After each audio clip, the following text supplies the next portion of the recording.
यह classes Nataraj series का हिस्सा है यानी newly added topics in RAS जिनको नए पैटर्न के हिसाब से कवर किया जाएगा।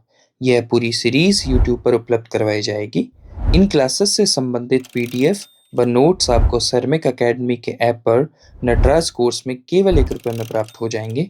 अधिक जानकारी के लिए कृपया इस वीडियो का डिस्क्रिप्शन और पिंड कमेंट अवश्य देखें। हाँ जी, तो एक बार फिर से स्वागत है आपका शर्मिक एकेडमी के ऑनलाइन प्लेटफॉर्म पर। तो इस वीडियो में अपन जो आपके प्री के अंदर एक नया टॉपिक जुड़ा है वो है प्राचीन भारत में शिक्षा व्यवस्था, उसके बारे में बात करेंगे। वैसे तो केवल प्राचीन भारत के बारे में लिखा है, पर हम इसके कई सारे पहलुओं पर चर्चा कर लेंगे। मध्यकालीन जो कुछ पहलू हैं उसके बारे में भी चर्चा कर लेंगे। इसमें पहले हम कुछ शब्दावलियों के बारे में सीखेंगे, जैसे कि स्कूल जो है उसको क्या कहा जाता था, टीचर जो है उनको क्या कुछ कहा जाता था, जो शिष्य जो हैं वो कौन कौन से प्रकार के होते थे, जो महिला शिष्य हैं वो कौन कौन से प्रकार की होती थीं, और कौन कौन से एक दो प्रमुख केंद्र थे उनके बारे में बात करेंगे। फिर हम जो शिक्षा के प्रमुख जो केंद्र थे उनके बारे में बात करेंगे। प्रमुख केंद्र में छोटे मोटे बौद्ध धर्म के दौरान खूब सारे बन गए थे, लेकिन मुख्य रूप से जो थे वो एक तक्षशिला था, एक नालंदा था, एक विक्रमशिला था, ओमपुरा विहार था, है ना। इस प्रकार के कुछ हैं, उनके बारे में बात करेंगे। और फिर हम बात करेंगे मध्यकाल के अंदर शिक्षा व्यवस्था के क्या हालात थे, उसके बारे में बात करेंगे। ठीक है, चलिए पहले तो थोड़ी सी हम जो शब्दावलियों के बारे में बात कर लेते हैं। कुछ कुछ बातें जो आप ऑलरेडी जानते हैं कि भारत में जो शिक्षा व्यवस्था है वो ब्रह्मचार्य आश्रम के अंदर दी जाती थी।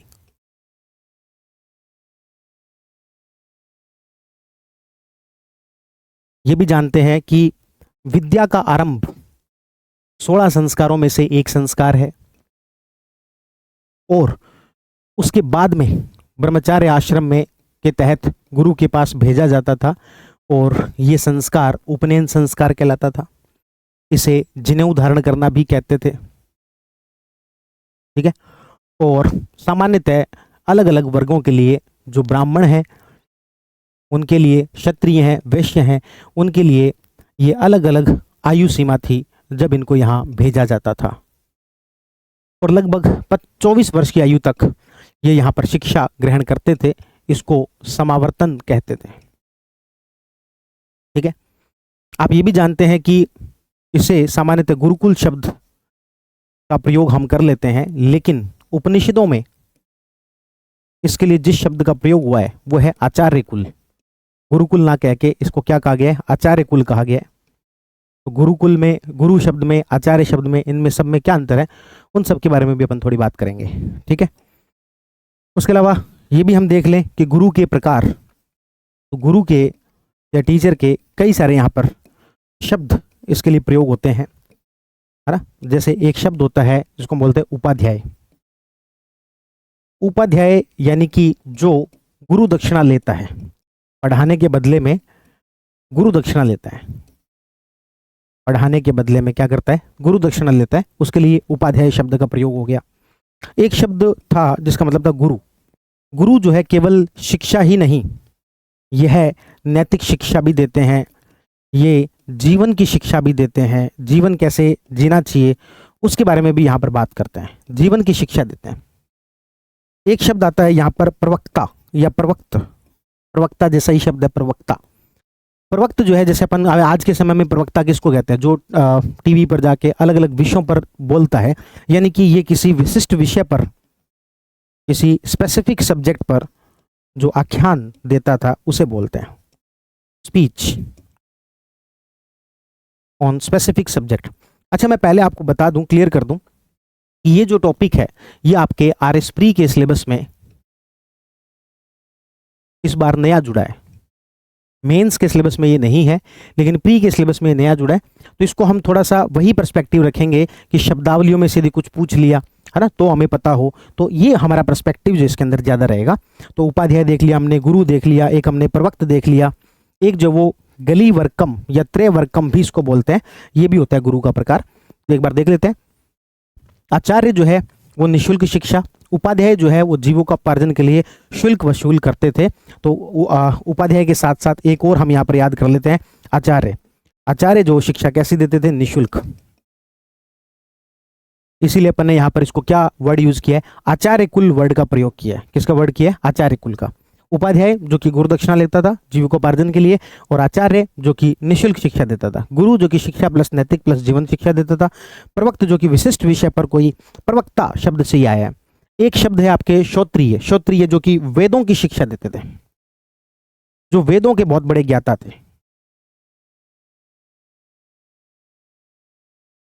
वेदों के बहुत बड़े ज्ञाता थे, वो श्रोत्रिय कहलाए आपके। एक आ गया प्रवृत्ति क्रम। प्रवृत्ति क्रम को गलीय वर्म भी कहते हैं।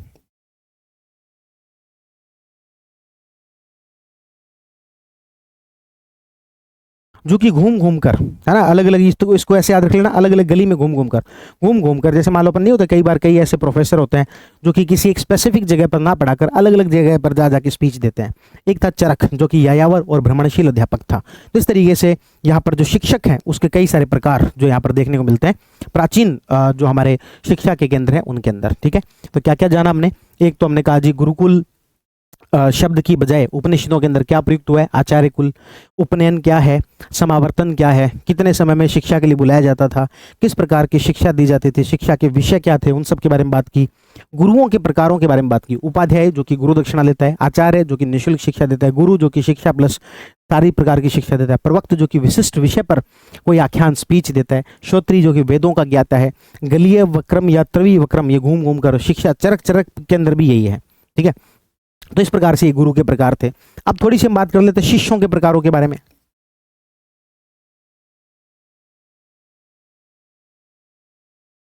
शिष्यों के प्रकार, शिष्यों में एक प्रकार है जिसको बोलते हैं नैष्टिक, एक प्रकार है जिसको बोलते हैं उपकुर्बाण। ठीक है, तो क्या है नैष्टिक, उपकुर्बाण, एक है अंतेवासी। देखो सबसे पहले बात कर लेते हैं अंतेवासी। अंतेवासी जो कि गुरुकुल में निवास करके, आप देखो इसमें नाम से पता लग रहा है अंतेवासी, यानी कि वहां पर वास करके, वहां पर रहकर पढ़ता था, अंतेवासी। अंतेवासी मतलब कि क्या, गुरुकुल में निवास करके। इसको ऐसे डिवाइड करो, अंदर ही वास करके, अंदर ही वास करके मतलब गुरुकुल में निवास करके पढ़ता था, गुरुकुल में रहकर ही पढ़ता था। ऐसा कोई रोज शाम को घर चला गया ऐसा नहीं है। तो नैष्टिक, ये जीवन पर्यंत छात्र रहते थे, इन्हें ब्रह्मव्रतधारी भी कहा जाता था, है ना। जैसे मान लो कि बहुत सारे अपन देखते हैं भगवान बुद्ध के साथ शुरुआत में जुड़े और वो हमेशा से ही रहे, वो भी एक तरीके से क्या हुए, गुरु ही है। भगवान बुद्ध भी क्या है, गुरु है, लेकिन वो उनके साथ में हमेशा रहे। नैष्टिक मतलब कि हमेशा, नैष्टिक किसका पर्यायवाची, हमेशा का। तो नैष्टिक मतलब कि जो जीवन भर रहे, इनको ब्रह्म व्रतधारी भी कह देते हैं। इन्होंने ब्रह्मा का व्रत ले रखा है, ब्रह्म व्रतधारी। उपकुर्बाण जो पैसे देता है, ये शिक्षा प्राप्त करने के बदले गुरु दक्षिणा देते थे, उपकुर्बाण। तो ये जो कि दीक्षा देकर पढ़ाई करता था, है ना। एक आता है काक, तीर्थकाक। तीर्थकाक मतलब कि एक तरीके से यूं याद रख लो कि वो कौवा, काक मतलब कि कौवा, वो कौवा जो कि अलग अलग तीर्थों पर गया है, घाट घाट का पानी पिया है, यानी कि जिसने एक गुरु का परित्याग करके दूसरे गुरु को अपना लिया, वो क्या है, तीर्थकाक। जिसने एक गुरु का परित्याग करके दूसरे गुरु को अपनाया, है ना, वो क्या है आपके तीर्थकाक। ठीक है, तो इस तरीके से जो शिष्य हैं उनके भी कई प्रकार हो गए। नैष्टिक जो जीवन भर वहां पर रहा, अंतेवासी जो वहीं पर अंदर रह के पढ़ाई करता है, उपकुर्बाण, ऐसे याद रख लेना, उपकुर्बाण यानी कि इसको कुछ ना कुछ कुर्बान करना पड़ेगा, क्या, तो पैसे। उपकुर्बाण मतलब कि कुछ ना कुछ कुर्बान करना पड़ेगा, क्या कुर्बान करना पड़ेगा, तो पैसे, दीक्षा देकर। उसके बाद में तीर्थकाक, जो वो कौवा जो कि अलग अलग तीर्थों पर घुमा है, यानी कि अलग अलग गुरुओं से उसने शिक्षा को अपनाया, एक गुरु का परित्याग करके दूसरे गुरु को अपनाया। तो ये शिष्यों के प्रकार हो गए। तो शिष्यों के प्रकार में क्या क्या है, नैष्टिक जो कि हमेशा वही रहे और निष्ठा के साथ जुड़ा है। नैष्टिक को ऐसे याद रख लो, निष्ठा के साथ, एक ही गुरु के पास में जीवन पर्यंत, निष्ठा के साथ एक ही गुरु के पास में जीवन पर्यंत, तो नैष्टिक। उपकुर्बान यानी कि इसको कुछ कुर्बान करना पड़ेगा, क्या कुर्बान, तो पैसे कुर्बान। अंतेवासी जो कि अंदर रहकर पढ़ाई की है। तीर्थकाक मतलब कि एक गुरु का परित्याग करके दूसरे गुरु के पास गया है, वो क्या है, तीर्थकाक है। ठीक है, और गुरुओं के प्रकार के बारे में हमने बात कर ली। अब है यहाँ पर दो प्रकार की महिला शिष्य, महिला शिष्यों के भी यहाँ पर नाम है। महिला शिष्य जो है उसको एक को तो बोला जाता है सध्यो एक ब्रह्मवादिनी और एक सध्यो वधु, सध्यो वधु, ठीक है, और एक है ब्रह्मवादिनी,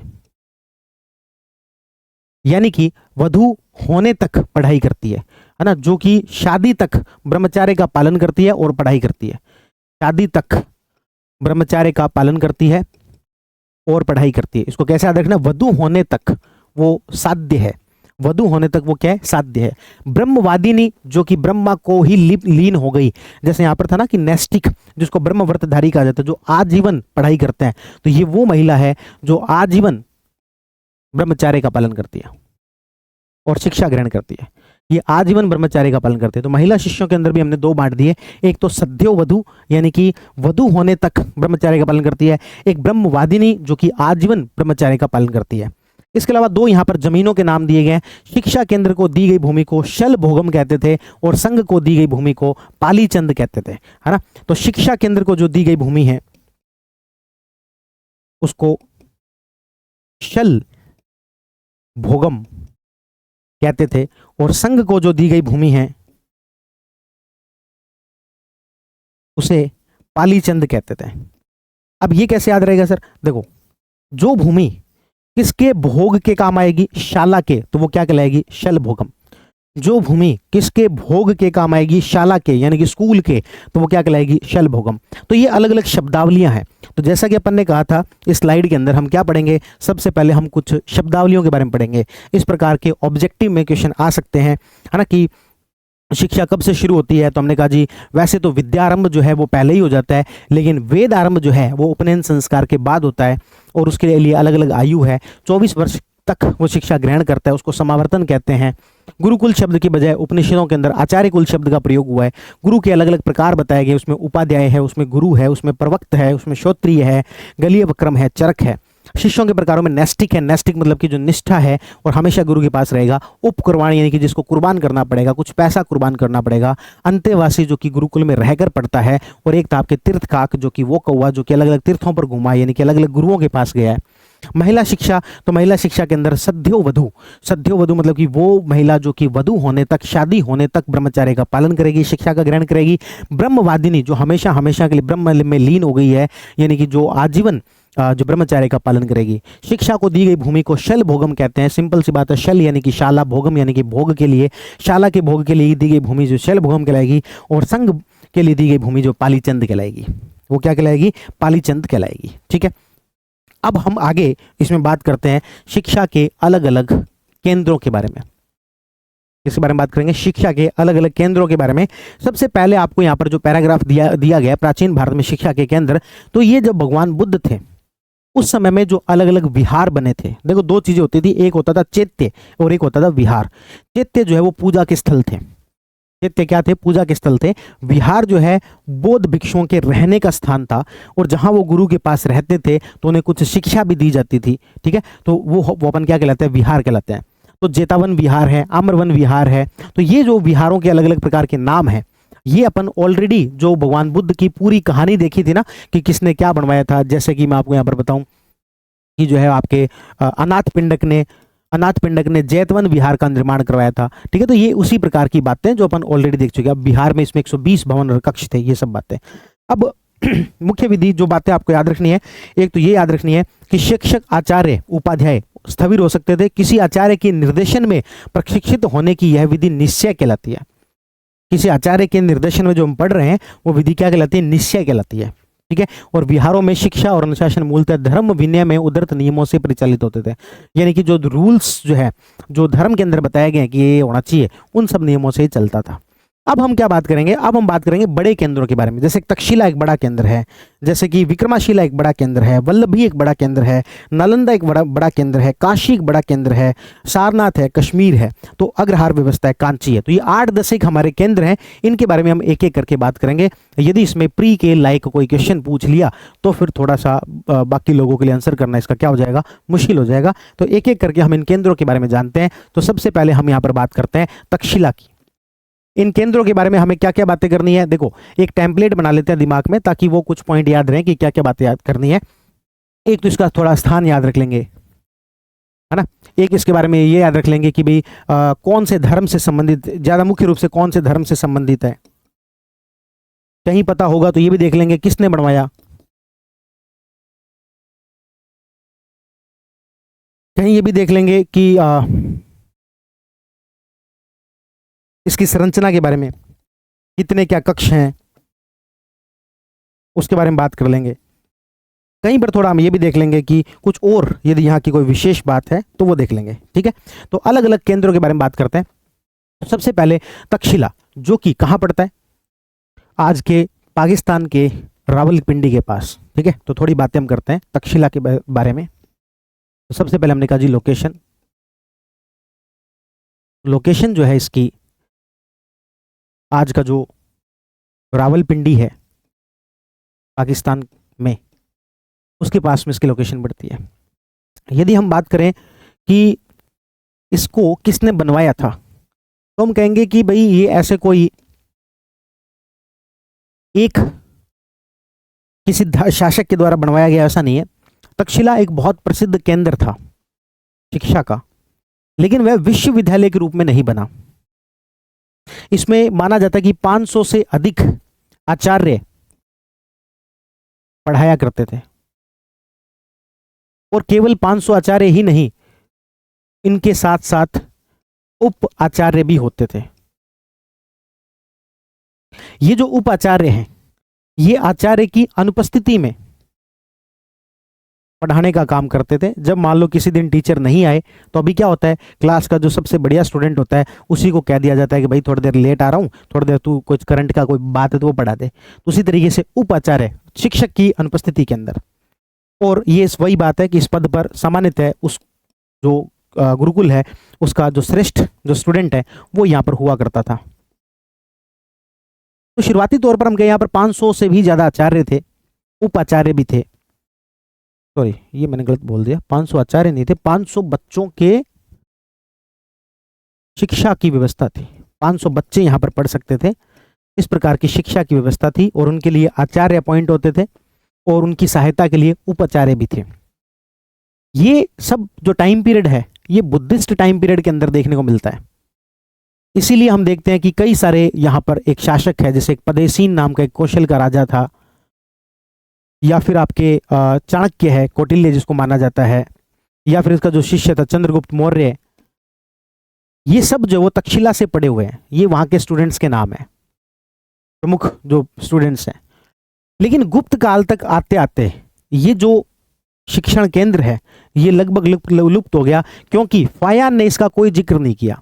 गुप्त काल तक आते आते इसका कोई जिक्र देखने को ही नहीं मिलता है, फायान के द्वारा इसका जिक्र तक नहीं किया गया है। इसका मतलब है कि अब ये कोई प्रमुख केंद्र के रूप में गुप्त काल तक आते आते रह नहीं गया था। मुख्य रूप से यहां पर बौद्ध धर्म के बारे में शिक्षा दी जाती थी। यहां पर जो शिष्य हैं वो 3 प्रकार के होते थे। शिष्य 3 प्रकार के होते थे। एक जिसको बोलते हैं भागदीय, एग्जैक्ट नाम देख लेते हैं भाई, आचार्य भागदायिक,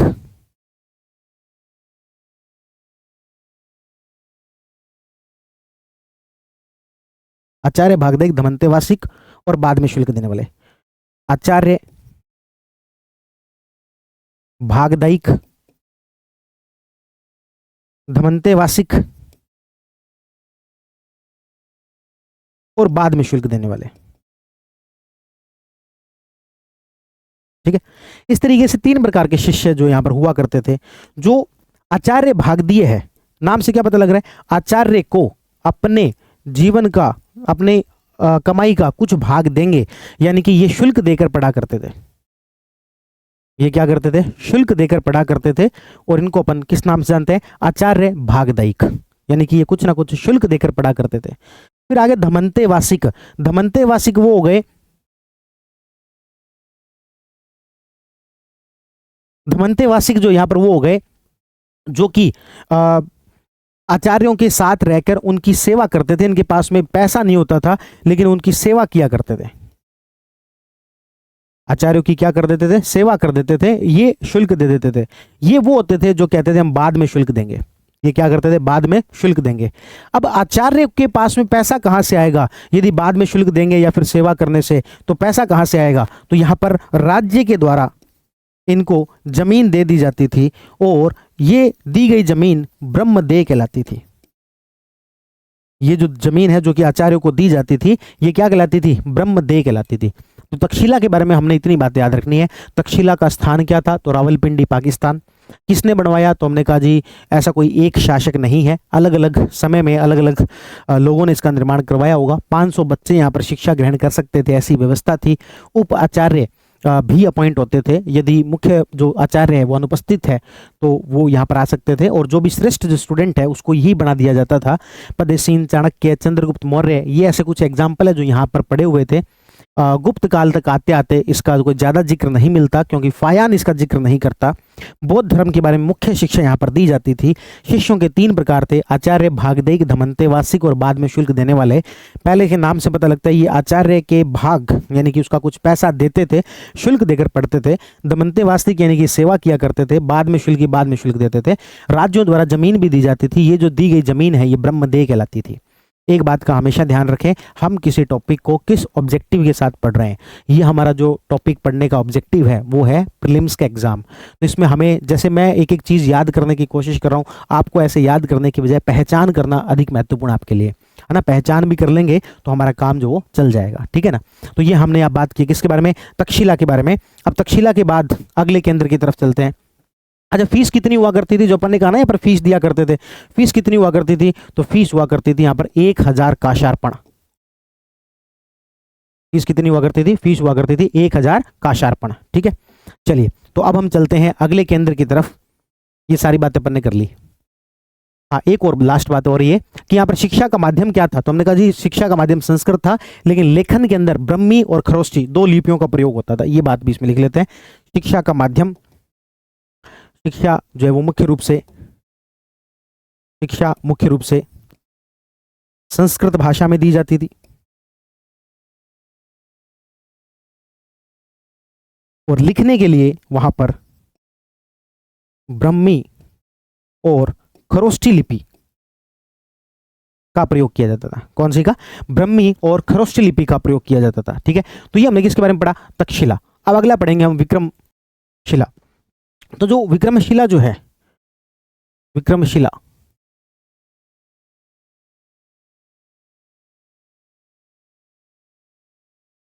वो पाल शासक धर्मपाल के द्वारा,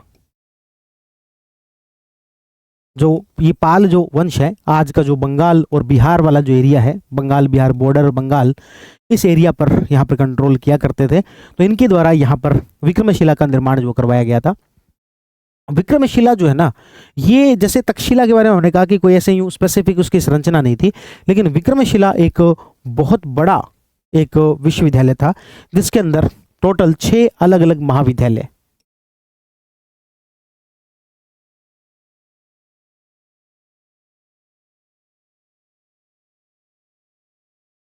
विक्रमशिला जो है ये एक बहुत बड़ा जो है विश्वविद्यालय था, जिसके अंदर कुल 6 महाविद्यालय थे, और प्रत्येक के अंदर 108 शिक्षक थे। प्रत्येक के अंदर कुल कितने शिक्षक थे, 108 शिक्षक थे, और टोटल शिक्षक हो गए कितने, 648। यहां पर लाइब्रेरी भी थी,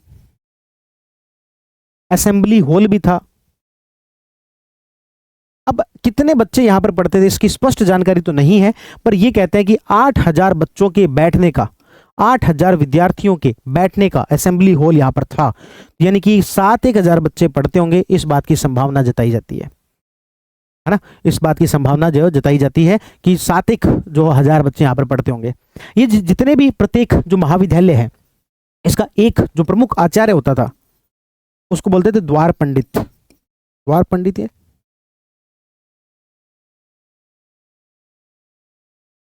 हाँ, ठीक है। तो इसे जो क्या बोला जाता था, द्वार पंडित बोला जाता था। प्रत्येक महाविद्यालय का जो आचार्य है, प्रमुख जो आचार्य है, उसे द्वार पंडित बोला जाता था। जो भी बच्चा ग्रेजुएट यहां से होगा, स्नातक यहाँ से जो होगा उसे पाल वंश के जो राजा हैं उनके द्वारा कुलपति की उपाधि दी जाती थी। जो भी बच्चा यहाँ से ग्रेजुएट होगा उसको पाल के यहाँ के जो राजा है कुलपति उनके द्वारा उपाधि दी जाती थी। इसमें पैसा वैसा कहाँ से आता था? तो पैसा यानी कि इसमें जो भी खर्चा हुआ है वो सब पाल शासकों के द्वारा दिया गया।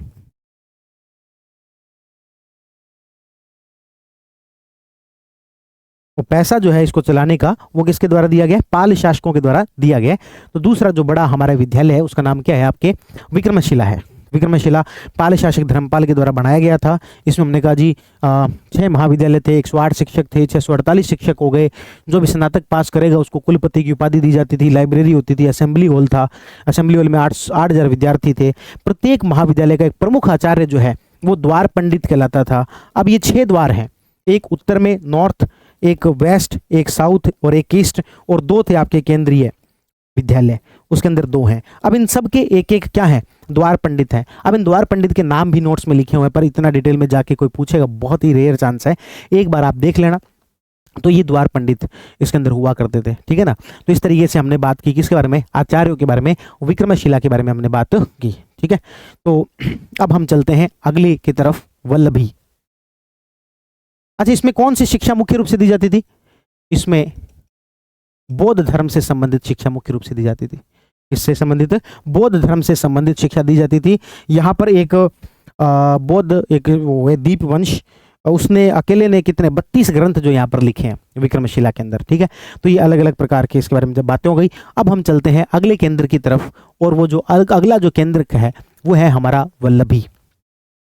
वल्लभी जो है ये पड़ता है आज के गुजरात में, और ये बना हुआ है 7वीं शताब्दी का। और मैत्रेय वंश के जो शासक थे उनके द्वारा यहां पर बनवाया गया। ये जैन धर्म के शिक्षा से संबंधित प्रमुख केंद्र के रूप में कार्य कर रहा था। याद करो, वल्लभी गुजरात के अंदर जैन धर्म के अपन ने जैन संगीति भी पढ़ी थी। कौन सी जैन संगीति थी बताओ? दूसरी, है ना, दूसरी जैन संगीति जो यहाँ पर हुई थी, ठीक है। तो ये जो है गुजरात के अंदर काठियावाड़, गुजरात में कौन सी जगह पड़ती है? काठियावाड़। तो काठियावाड़ के अंदर ये जगह थी जहाँ पर कि 7वीं शताब्दी के अंदर मैत्रेक जो वंश था, मैत्रेक वंश के द्वारा ये जो है जैन वल्लभी जो है ना वो जैन धर्म का प्रमुख केंद्र बाद में बना है। ये शुरुआती तौर पर बौद्ध धर्म का, यानी कि जो वल्लभी हम जो शिक्षा केंद्र की बात कर रहे हैं, ये हीनयान बौद्धों का प्रमुख केंद्र था। हीनयान बौद्धों का प्रमुख केंद्र था। इसका प्रमुख केंद्र था, हीनयान बौद्धों का प्रमुख केंद्र था। एक चीनी यात्री हुए हैं, उसका नाम है इत्सिंग। इत्सिंग ने कहा है कि भाई एक तरफ है आपके नालंदा, नालंदा जो है, नालंदा के बारे में हम पढ़ेंगे, ये महायान बौद्ध धर्म का प्रमुख केंद्र है, जबकि एक है आपके वल्लभी। वल्लभी जो है ये हीनयान बौद्धों का प्रमुख केंद्र है, हीनयान बौद्धों का प्रमुख केंद्र है, ठीक है। अब इस केंद्र के साथ में छोटी सी समस्या ये हुई कि इस केंद्र के अंदर जो है 100 से भी अधिक विहार बने हुए हैं। पहले विहार का, प्रथम विहार का जो निर्माण है वो यहाँ के एक शासक थे, उनकी एक बहन थी, उसका नाम था रानी दद्द। क्या नाम था? रानी दद्द, ठीक है। उनके द्वारा जो है ये प्रथम विहार बनाया गया था। लेकिन आगे बढ़ते बढ़ते इसके अंदर 100 विहार थे और इसके अंदर लगभग 6,000 बच्चे पढ़ते थे। 6,000 विद्यार्थी जो इसके अंदर पढ़ा करते थे। लेकिन 1203 के अंदर बख्तियार खिलजी ने इसको नष्ट कर दिया। बख्तियार खिलजी वही जिसने कि नालंदा को भी जलाया था, उसने वल्लभी को भी यहां पर क्या किया? नष्ट कर दिया, ठीक है।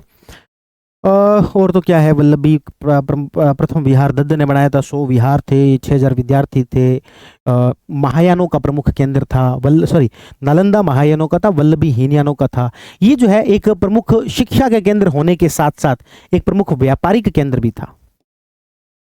ये शिक्षा का केंद्र होने के साथ साथ व्यापारिक केंद्र भी था, क्योंकि यहाँ से व्यापार वाणिज्य जो आपको पता है ये समुद्र से लगता है गुजरात वाला एरिया, तो वो भी यहाँ से लगता था। गुजरात के काठियावाड़ में मैत्रेक वंश, हीनयान बौद्धों का प्रमुख केंद्र, ये सारी बातें अपन ने कर ली। किसके बारे में? वल्लभी। तो वल्लभी को देखा हमने, थोड़ा हमने विक्रमशिला के बारे में जाना किस प्रकार का था, और थोड़ा जो हमने तक्षशिला के बारे में जाना। तो यदि हम इन सारी बातों को जानते जा रहे हैं तो हमें ये प्राउड होना चाहिए कि कितने बढ़िया जो शिक्षा के केंद्र है वो हमारे यहाँ पर रहे। और अब अगली हम बात करते हैं नालंदा के बारे में, जो कि महायान बौद्ध धर्म का एक प्रमुख केंद्र था, जो कि एक नालंदा विश्वविद्यालय, जो कि एक आश्चर्य से कम नहीं है। उस समय में ऐसी कोई बिल्डिंग रही होगी, ये अपने आप में एक बहुत बड़ा आश्चर्य है। नालंदा विश्वविद्यालय लगभग 450 ईस्वी के आसपास बना हुआ माना जाता है। नालंदा विश्वविद्यालय को गुप्त शासक जो थे, उसमें से बालादित्य भी था, उसमें से हर्ष भी बाद में गुप्तोत्तर काल के अंदर, उन्होंने इसे संरक्षण दिया है। इसका जिक्र फायान और हिनसांग ने भी किया है, इन्होंने भी इसका जिक्र किया है नालंदा का। नालंदा ही एकमात्र, हम ये जो शिक्षा के केंद्र पढ़ रहे हैं, ये एकमात्र है जिसमें कि कुछ अवशेष मिले हैं। इसके अवशेष मिले, बाकियों के हम केवल जो लिखी हुई बातें उसके आधार पर बता रहे हैं, हमें अवशेष नहीं मिले हैं, इसके अवशेष मिले हैं। और इस नालंदा को शीलभद्र नाम के एक व्यक्ति थे, वो एक तरीके से यहाँ के हेड प्रिंसिपल थे, वो इसको चलाते थे, शीलभद्र। और इसको भी बख्तियार खिलजी के द्वारा समाप्त किया गया। बख्तियार खिलजी से पहले भी इसका रुतबा थोड़ा सा कम हो गया था, क्योंकि महायान का प्रमुख केंद्र एक तरीके से विक्रमशिला जो बन रहा था, और उस समय में नालंदा का थोड़ा सा प्रभाव क्या हो गया था, कम हो गया था। यदि हम बात करें इसकी प्रीमाइस के बारे में, तो इसकी प्रीमाइस कुछ मामलों में हमें अकल्पनीय मालूम पड़ती है कि ऐसे तो क्या ही होता होगा, है ना। एक बार यदि मैं मोटा मोटी इनकी प्रीमाइस के बारे में यहाँ पर चर्चा करूं, तो ये 1 मील लंबी और आधा मील चौड़ी एक बिल्डिंग थी। इसके चारों तरफ एक प्रकोटा भी था, इसके चारों तरफ एक प्रकोटा था। इसके दक्षिण में एक ऊंचा द्वार भी था, इसके दक्षिण में एक ऊंचा द्वार भी था। इसमें मुख्य रूप से 4 प्रमुख संरचनाएं थी। एक, जहां पर कि बड़े लेक्चर हॉल, असेंबली हॉल, एक तरीके से मैं कह सकता हूं असेंबली हॉल होते थे, यानी कि बड़े बड़े व्याख्यान जहां होते थे। एक तो अपन इसके बारे में बात कर सकते हैं। दूसरा, कुछ यहां पर हमें विहार देखने को मिलते हैं। विहार जहां पर कि बौद्ध भिक्षु रहते थे, 13 विहारों का यहां पर हमें अवशेष मिले हैं। इसमें से कुछ 2 मंजिला भी हैं। इसमें से एक जगह ऐसी है जिसको महाविहार कहते हैं। इस महाविहार के अंदर 6 विहार थे।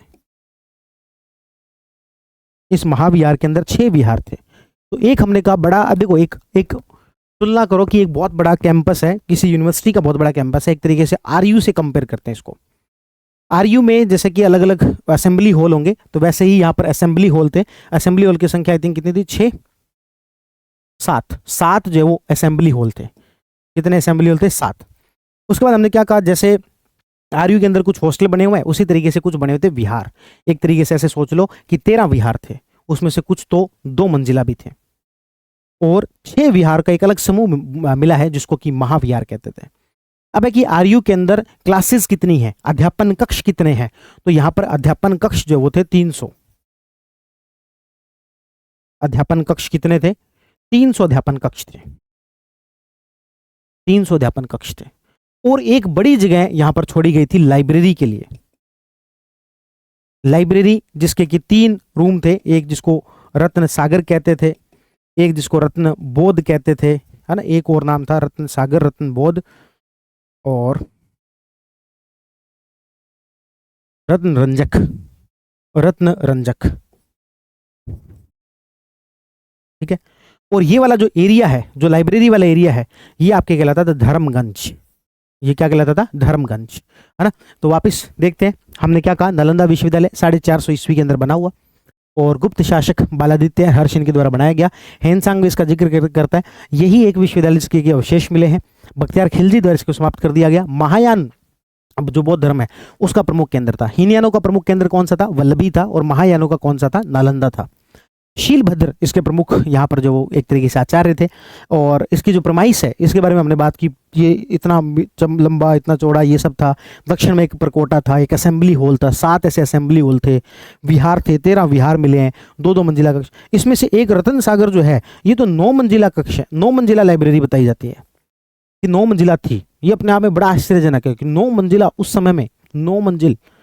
आज के समय में 9 स्टोरी जो बिल्डिंग है वो छोटे कस्बों में नहीं होती, वहां पर 9 स्टोरी जो बिल्डिंग थी, है ना। लेकिन इन सब को बख्तियार खिलजी ने समाप्त कर दिया, इन लाइब्रेरी को जला दिया, जो भिक्षु जो थे यहाँ पर उनको पीटा गया। और यहाँ पर जो जो आपके गुरु हैं, आचार्य जो हैं, वो भी बड़े टैलेंटेड आचार्य थे। इसमें से कुछ ऐसे आचार्य थे जिनको 20 ग्रंथों का ज्ञान था, 20 ग्रंथों में निपुण थे। कुछ ऐसे थे जिनको कि 30 ग्रंथों का पूरी तरीके से निपुण थे, और कुछ ऐसे भी थे जिनको 50 ग्रंथों का के अंदर पूरी तरीके से निपुण थे, है ना। तो यहाँ पर यदि हम देखें 1000 ऐसे विद्वान थे जिसको 20 ग्रंथों की व्याख्या कर सकते थे, 500 थे जिनको 30 की, और 10 विद्वान ऐसे भी थे जो कि 50 ग्रंथों में भी वो निपुण थे। 1000, 50, 1000, 500 और 10, तो 20 ग्रंथों की व्याख्या करने में सक्षम 1000 विद्वान थे, 30 ग्रंथों की व्याख्या करने में सक्षम 500 विद्वान थे, और 50 ग्रंथों की व्याख्या करने में सक्षम 10 विद्वान थे। तो इस तरीके की यहाँ की ख्याति थी। तो विद्वानों के बारे में हमने बात कर ली, इसकी जो प्रीमाइस है उसके बारे में बात कर ली, किसने क्या बनवाया उसके बारे में बात कर ली। प्रमुख नेता यहाँ के थे शीलभद्र। अब इसके अलावा देखो बहुत सारे नाम आ जाता है, जिन मित्र आता है, एक प्रभु मित्र आता है ना, लेकिन उन सब के नाम याद रखना उतना आसान नहीं है। एक बार नोट्स में से जितना याद हो जाए देख लेना, बाकी मेन बातें तो जो मैंने थी वो आपको बता दी। नालंदा विश्वविद्यालय ये भी है कि प्रवेश के लिए जो है वो द्वार पंडित कठोर प्रश्न पूछकर ही प्रवेश लेता था। द्वार पंडित समझ गए, जो हमने कहा एक महाविद्यालय जो है उसका जो प्रमुख है वो क्या कहलाता है, द्वार पंडित कहलाता है, ठीक है। तो वो जो है कठोर प्रश्न पूछकर ही एंट्री जो वो देता था, है ना, उसके बिना जो वो एंट्री नहीं हुआ करती थी नालंदा विश्वविद्यालय में। तो ये हमने बात की किसके बारे में, नालंदा विश्वविद्यालय के बारे में। तो 4 प्रमुख विश्वविद्यालयों के बारे में बात हम कर चुके हैं। एक बार आप जिसको देख सकते हैं, बौद्ध धर्म के अलावा भी इसमें 18 और विषय हैं जिसके ऊपर शिक्षा दी जाती थी। हाँ, एक और इंपॉर्टेंट बात छूट गई, इसके अंदर जो ना 100 से ज्यादा लेक्चर पर डे दिए जाते थे। 100 व्याख्यान पर डे, कितने लेक्चर होते थे, 100 लेक्चर जो होते थे पर डे, इसके अंदर 100 लेक्चर होते थे। और इसके अंदर 2 प्रकार की समितियां बनी हुई थी इस पूरे सिस्टम को चलाने के लिए। एक तो शिक्षा समिति थी जो कि लेक्चर्स वगैरह देखती थी, एक प्रबंधन समिति थी जो कि इन सारे का प्रबंधन वगैरह देखती थी। और यहाँ पर महायान जो बौद्ध है उन सब से संबंधित बहुत सारे जो ग्रंथ हैं वो यहाँ पर मिले हैं। जो हेनसांग है वो खूब सारे अपने ग्रंथ यहाँ पर साथ लेके गया। और यहाँ पर बौद्ध धर्म के अलावा, बौद्ध धर्म के जो 18 मत हैं उनके अलावा चिकित्सा और इन सब विषयों पर भी शिक्षा जो दी जाती थी।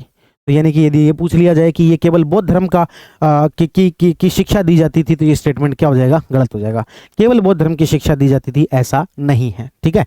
तो ये हमने बात की किसके बारे में, नालंदा विश्वविद्यालय के बारे में।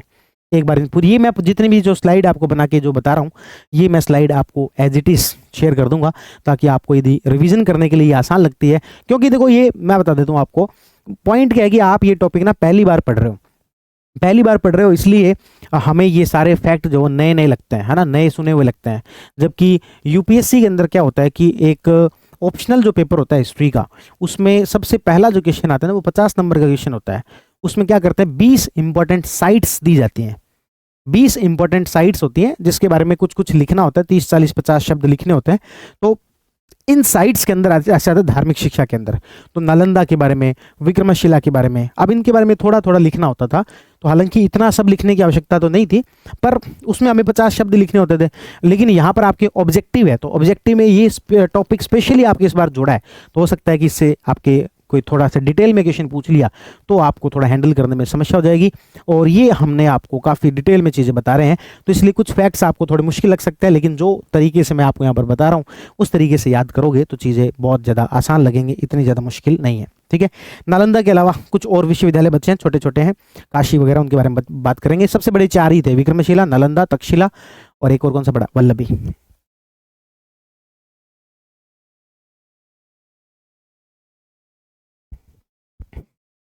पॉज कर दो, चाय पी लेते हैं, ठीक है। तो इन 4 केंद्रों के अलावा एक आपके प्रमुख केंद्र था काशी। काशी जैसे नाम से पता लग रहा है ये मुख्य रूप से हिंदू धर्म की जो शिक्षा है उसके लिए ज़्यादा फेमस था। इसको शुरुआती वैदिक जो समय है इसमें इसका कोई उल्लेख नहीं आता। वैदिक काल में ये नहीं था। इसका निर्माण उपनिषदों के बाद हुआ है, उपनिषद काल के बाद हुआ है। ठीक है, यहाँ पर दो प्रमुख यात्रियों का याद रख लेना जो आए थे, जिनके जिक्र मिलता है, एक तो हेनसांग और एक अलबरूनी, जो कि यहाँ के बारे में जिक्र करते हैं। बाकी तो बातें कॉमन बातें, जनरलाइज बातें, प्री में पूछने लायक नहीं है। तो ये इन दोनों ने यहाँ पर यात्रा की थी वाराणसी के अंदर। वाराणसी और काशी एक ही है भाई, और आज भी ये प्रमुख केंद्र के रूप में है। तो काशी और वाराणसी में बस इतनी सी याद रखने, हिंदू धर्म की शिक्षा का प्रमुख केंद्र था। वैदिक काल में इसका कोई जिक्र नहीं आता है, उपनिषद काल के बाद आता है। हेनसांग और अलबरूनी जो यहाँ पर यात्रा के लिए आए थे। फिर एक आता है सारनाथ। सारनाथ आप जानते हैं भगवान बुद्ध ने अपना पहला उपदेश यहीं पर दिया था। जब पहला उपदेश दिया था तो यहां पर निश्चित तौर पर शिक्षा का केंद्र भी ये बना होगा। और बाद में आपको पता है अशोक ने यहां पर एक स्तूप का निर्माण भी करवा दिया। और फायान इसका जिक्र करता है कि भाई यहां पर इतने इतने कुछ विहार मिले हैं। फायान यहां पर बने हुए विहारों का जिक्र करता है। उसके बाद यहां पर हुण जो शासक थे उनके द्वारा आक्रमण कर दिया गया। हुण शासकों के द्वारा यहां पर क्या किया गया, आक्रमण किया गया। और बाद में पाल शासकों ने इसको संरक्षण दिया और अच्छा जिसको बनाया। हेनसांग भी इस बात का जिक्र करता है। बस इतनी सी बातें हैं किसके अंदर, सारनाथ में। तो काशी और सारनाथ में इतनी बातें याद रखनी। सारनाथ में भगवान बुद्ध ने प्रथम उपदेश दिया था। बौद्ध शिक्षा का प्रमुख केंद्र था, ये बौद्ध शिक्षा का केंद्र था। ये बौद्ध शिक्षा का प्रमुख केंद्र था।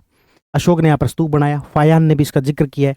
हुण शासक जो है वो आक्रमण करते हैं। पाल शासकों ने इसको संरक्षण दिया था। हेनसांग इसका जिक्र करता है। ये सारी बात हमने कर ली किसके बारे में, काशी और सारनाथ के बारे में। आगे हम बात करते हैं कश्मीर। कश्मीर जो है ये भी एक प्रमुख शिक्षा केंद्र के रूप में विकसित हुआ था। यहाँ पर शैव शिक्षा, कश्मीर शैव धर्म के साथ साथ बौद्ध धर्म का भी प्रधान स्थल रहा। कनिष्क ने चतुर्थ बौद्ध संगीति का आयोजन यहाँ पर करवाया था।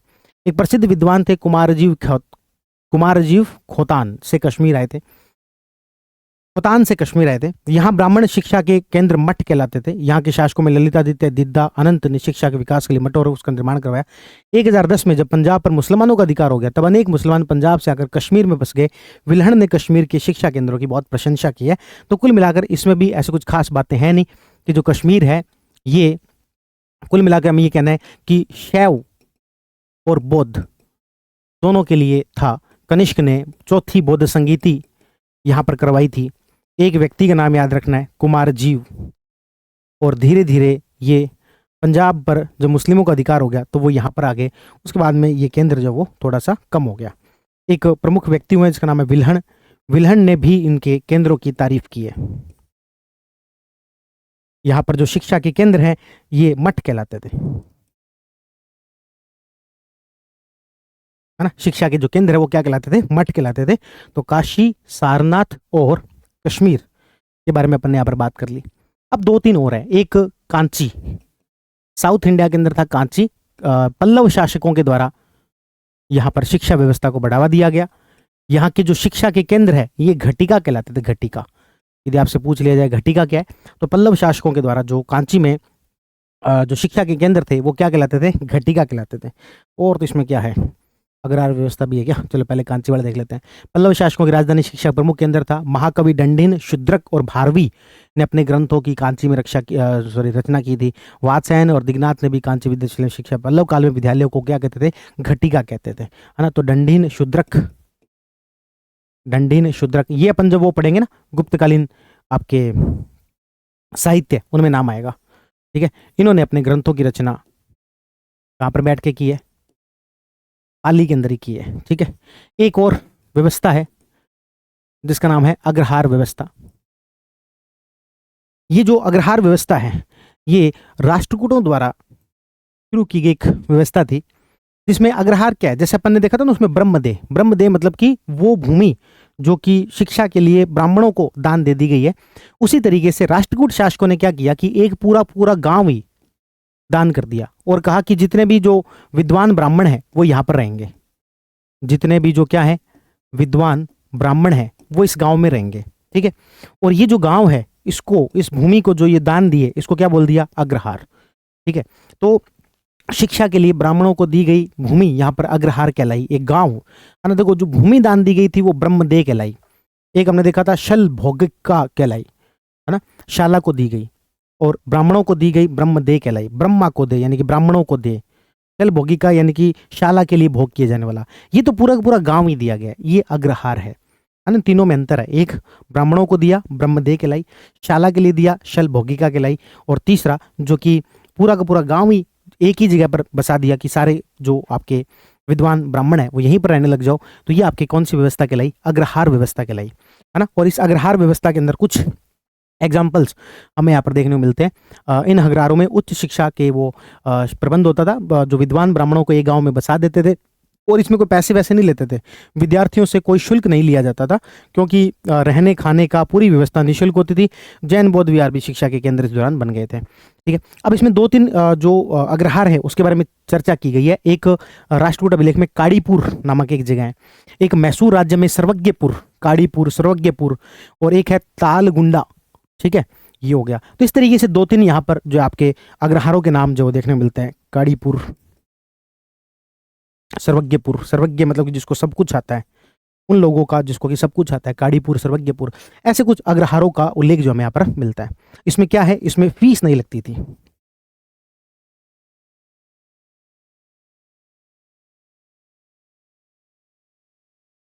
ना, इसमें फीस नहीं लगती थी, निःशुल्क जो बच्चों का रहना खाना सब रहता था। तो इस तरीके से हमने जो हमारे धार्मिक शिक्षा के जो प्रमुख केंद्र हैं उनके बारे में बातें की, काशी, सारनाथ, कश्मीर, कांची, अग्रहार व्यवस्था, और ये हमने नालंदा, और ये हमने जो है वल्लभी की बात की थी, ये हमने विक्रमशिला की बात की थी, और ये हमने तक्षशिला की बात की थी। इससे पहले कुछ स्थान देखे थे, ब्रह्मचार्य आश्रम और ये सब क्या होते हैं, है ना। ये जो स्लाइड है आपको लग रहा होगा कि सर ये मुझे थोड़ी ज़्यादा आसान लग रही है, तो आप तो मैं ये शेयर कर दो, कर देंगे, ये भी शेयर कर देंगे, ठीक है। तो ये हमने प्राचीन शिक्षा के हमारे केंद्र है उसके बारे में बात की। हालांकि सिलेबस में प्राचीन शिक्षा के जो केंद्र है वही दिया गया, पर फिर भी हम थोड़े से मध्यकाल वाले जो है उनके बारे में भी थोड़ी बात कर लेते हैं, क्योंकि ज़्यादा कुछ है नहीं वहाँ पर, मदरसे मकतब जैसे कुछ कुछ चीज़ें हैं उसको भी जो अपन यहाँ पर देख लेते हैं, है ना, मध्यकाल के अंदर। तो मध्यकाल में क्या क्या रहा भाई मुगल काल में शिक्षा का कोई अलग विभाग था नहीं। मकतब, देखो दो चीजें होती है, एक होता है मकतब और एक होता है मदरसे। मदरसे मतलब कि उच्च शिक्षा के केंद्र, और मकतब मतलब कि प्राथमिक शिक्षा के केंद्र। एक मिनट में इसको चेक करता हूँ, मुझे ये उल्टा क्यों लग रहा है, नहीं ठीक है। हालांकि आजकल के समय में देखें ना तो मदरसों में भी प्राथमिक शिक्षा दी जाती है, पर उस समय में प्री प्राइमरी, एक तरीके से मकतब को प्री प्राइमरी कह सकते हैं, और ये एक तरीके से प्राइमरी और जो सेकेंडरी के बीच का हो गया।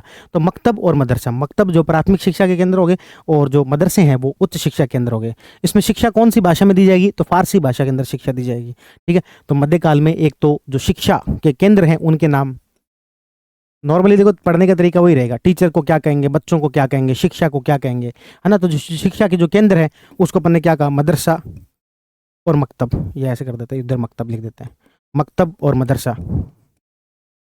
मदरसा जो है वो क्या हो गया, प्राइमरी एजुकेशन, और ये आपके क्या हो गया, हायर एजुकेशन,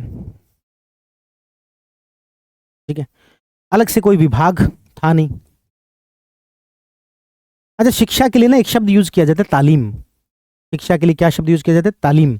और तालीम से जो विद्यार्थी है उसके लिए शब्द यूज किया जाता है, तालिब। विद्यार्थी के लिए क्या शब्द यूज किया जाता है, तालिब। और यहीं से एक आतंकवादी समूह भी बना, उसका नाम था तालिबान, वो तालिब से बना है, ठीक है। चलो, अच्छा वो एक आ गया, वो लैंग्वेज। लैंग्वेज कौन सी चलती थी, तो फारसी भाषा।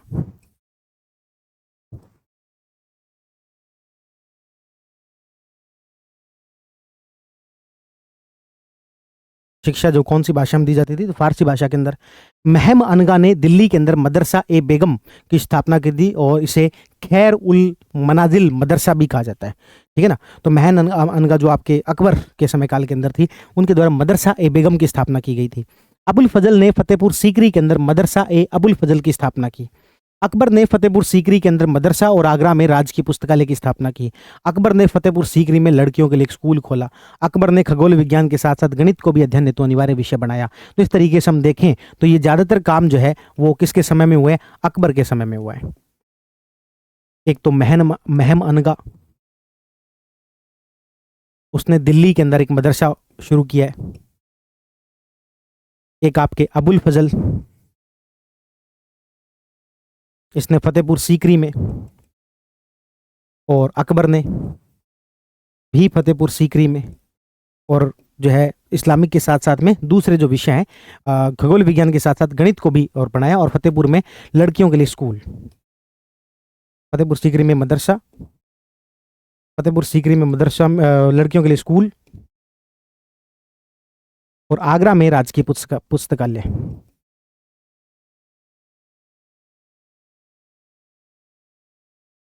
ठीक है, और एक आपके बस यही बातें थी। ठीक है, तो ये आपके कुछ मदरसे वगैरह बनाए गए। और शाहजहां ने भी दिल्ली में एक मदरसा बनवाया, दारुल बरका नामक मदरसे की मरम्मत करवाई है। औरंगजेब ने मदरसा मक्तों की सहायता की और हिंदू पाठशाला को बंद करने के प्रयास किए। औरंगजेब की जो पुत्री है जबुनिसा, उन्होंने दिल्ली के अंदर बैतुल उल्म नामक एक स्कूल खुलवाया।